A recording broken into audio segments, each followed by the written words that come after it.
आज आम्ही जळगाव शहरातील विविध क्षेत्रात सामाजिक, राजकीय, शैक्षणिक क्षेत्रात कार्यरत असलेले यांनी महाराष्ट्र शासनाने नुकताच जो एक जनसुरक्षा विरोधक विधेयक या विधान भवनच्या पटलावर 11/7/2024 म्हणजे शेवटच्या दिवशी ठेवला होता, त्या विधेयक मंजूर करू नये म्हणून आज आम्ही या ठिकाणी महाराष्ट्र राज्याचे गृहमंत्री मुख्यमंत्री यांच्या नावाने एक निवेदन दिलेलं आहे आणि त्यात सविस्तर अशी माहिती दिलेली आहे की या विधेयकाला आमचा विरोध का?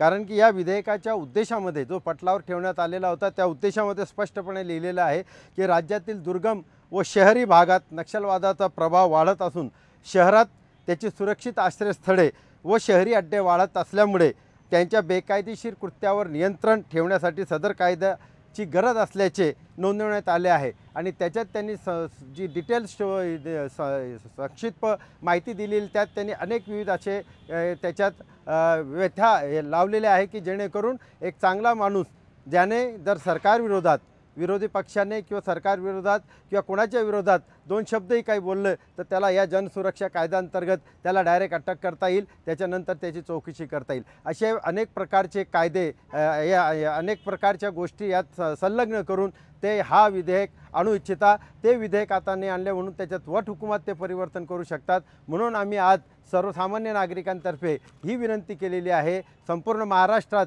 18 तारखेला हे निवेदन संपूर्ण महाराष्ट्रातील अराजकीय लोकांनी दिलेले आहेत. त्याचप्रमाणे की त्या विधेयकाला वटहुकूमचं स्वरूप देऊ नका म्हणून आज आम्ही या ठिकाणी आलेलो होतो. मान्य अप्पर जिल्हाधिकारी साहेबांनी आमचं निवेदन ऐकून घेतलं आणि शासनाला त्यांच्या भावना कळवण्यात त्यांनी सांगितलं. धन्यवाद.